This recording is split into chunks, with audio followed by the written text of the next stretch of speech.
Jarauá é uma comunidade pesqueira, roda em torno da pesca, vivem e sobrevivem da pesca. Como eu comecei a pescar muito novo, a gente foi pegando aquele amor pela pesca. Depois que eu me casei, os meus filhos a gente não via essa fartura de peixe que a gente vê agora, né? Peixe, peixe, peixe, peixe. Se não houvesse, né, o diferencial da ação do Instituto é justamente integrar esse conhecimento científico, tanto da área biológica quanto da área social, também com os saberes tradicionais. Eu achei que melhorou, né? Porque não entra peixeiro para invadir, porque de primeiro quando o peixeiro entrava aqui dentro, ficava água coada. Para a gente pegar um peixe para se alimentar mesmo era difícil. Agora não, agora você vai rapidinho ali, qualquer uma mulher, uma criança vai, pega o peixe e traz para comer, se alimentar. Ah, isso aqui não existia peixe. Acabaram o tempo dos barcos grandes que vinham de Manaus, né? A Poitava era de 20, 30 barcos de pesca, né? Aí era um saindo, outro entrando. Não tinha como. Depois que pronunciou o Mamirauá, aí a gente começou a trabalhar junto, aí aprontamos, por causa que aí melhorou para eles como melhorou para nós, né?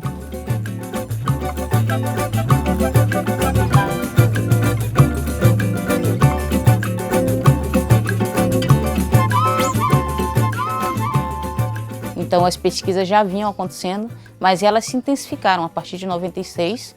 E aí em 99, resultado das pesquisas já apontavam que a possibilidade de elaborar um projeto piloto para manejo desse recurso. O recurso pesqueiro é um bem de uso comum, pertence a um coletivo. Então por isso que a gente parte da ideia de que o manejo ele não deve ser individualizado, porque o recurso ele é coletivo. Então ele deve ser pensado a um grupo de pescadores que assume responsabilidades em conduzir esse processo.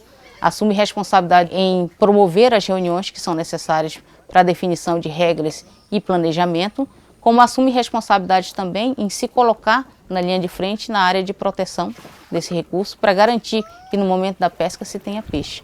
Então esse era o cenário que a gente tinha no começo e o que muda com o manejo? Muda a autonomia maior dos grupos, o acesso a alguns benefícios que antes não eram concedidos aos pescadores, como seguro-defeso, aposentadoria por idade, aposentadoria por invalidez, salário e maternidade, coisas que foram sendo conseguidas também pelo desempenho do manejo. Foi bom o Mamirauá se envolver, né, na criação da reserva, porque mudou muita coisa, ficou muitos lagos preservados. O ente tem que respeitar, porque é para procriação de criar os peixes, né, para jogar para os outros lagos. Outros é para manutenção, assim ficou dividido as áreas, né? Tem a zona de proteção que a gente não pode mexer. A gente está lá para fazer a vigilância e cuidar, porque o que sobra para um lago, o que cria no lago, distribui para todos os outros, né? A cada ano vem uma oficina, né? Para a vigilância, conversar como que foi a vigilância, sobre a contagem para os contadores, né? Se acontece um erro um ano, outro ano eles tentam melhorar através das oficinas, né? Foi mal contado ou faltou lago para contar e a gente já ganha experiência para outro ano. Sobre a pesca também melhorou muita coisa, porque antes era individual, né? Se eu ganhasse 20 pirarucus, eu tinha que dar o jeito sozinha de tirar 20 pirarucus. E agora nós trabalhamos o coletivo, o grupão, todo mundo trabalhando junto. Mas a Mamirauá eles têm ensinado nós e nós também temos ensinado eles, né? Outras partes dos trabalhos que nós sabemos por aqui. Eles começaram também a valorizar isso, né? O conhecimento tradicional, iniciando lá atrás, quando foram, por exemplo, iniciar as contagens do pirarucu, tem a questão do ronco dele, né, que é da boca, tem a questão da boiada mesmo, que ele boia, se ele boia manso, se ele boia brabo, todas essas características dele, que ele depende da situação, se o lago teve movimento, teve zoado ou não, a gente tem que saber direitinho para que a gente não venha fazer uma contagem que ela não venha a ser uma contagem real e de repente lá na frente trazer um prejuízo para a gente. A contagem, ela estabelece, a partir do conhecimento do pescador, a capacidade de ele fazer distinções individuais entre os peixes. Uma boiada braba dessa a gente consegue identificar qual é o macho, qual é a fêmea, porque ele bota a boca de fora toda. A fêmea ela tem o queixo branco, o macho tem o queixo vermelho. A contagem, o levantamento anual do estoque, ela é realizada antes da etapa de pesca e ela serve para determinar, para se discutir a cota do ano seguinte. Mudou muita coisa, porque de primeiro ninguém tinha essa união como tem agora, né? Pescando todo mundo junto, cada cara pescava para si, tirar aquele pouquinho. E agora eu achei que melhorou muito, porque todo mundo está unido, pescando tudo junto, uma união muito maravilhosa, estou achando, muito boa.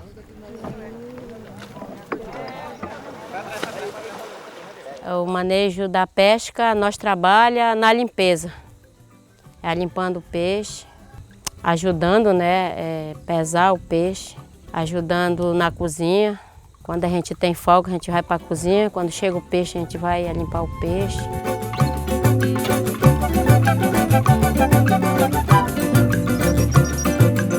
As mulheres se sentem bem, né, de dizer assim, que as mulheres também têm um trabalho a fazer, que elas são capazes de exercer alguma função, como conquistando o espaço.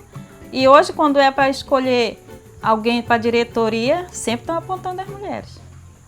Aí essa parte para nós já é um privilégio, né? Sim, que a gente sabe que a gente tem o nosso lugar na sociedade.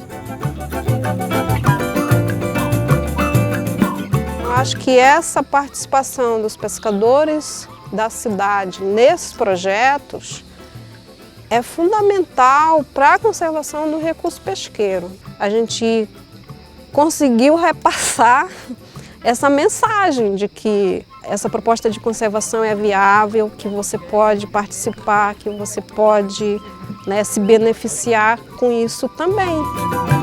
Primeiro a gente trabalha, né, o Instituto ele tem um encontro com os compradores aqui da região. A gente senta, né, na mesa para discutir com vários compradores, vários empresários, para a gente optar pela melhor proposta, pelo melhor, né, comprador. Tem sido muito importante, sem dúvida. E principalmente para os pescadores, porque eles se sentem assim muito gratos, né, por saberem que estão agradando a população.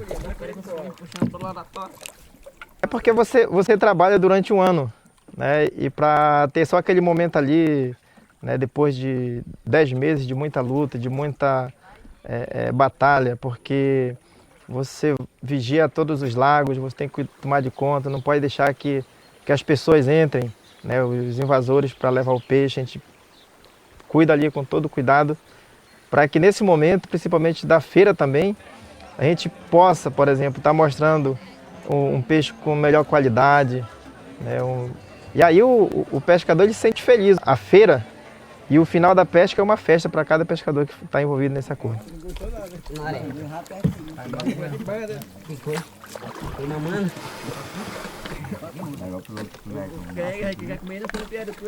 A gente joga para a Assembleia, faz aquele grupo de gente, né?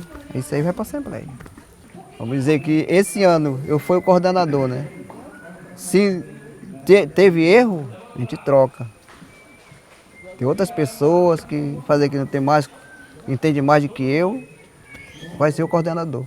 Acho que dá uma base de quase uns 4.000 a 5.000, fica no fundo de reserva para nós, né? Primeiro ano ficou, agora esse ano acho que vai ficar mais. Que hoje em dia, pelo acordo, tudo é pelo trabalho.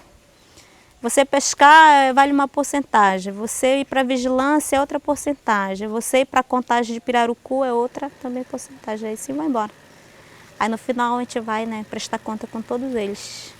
Acho que não só aqui, no Brasil inteiro, unidade de conservação, de uso sustentável, onde pode ter gente morando e fazendo o manejo de recursos naturais, era novidade.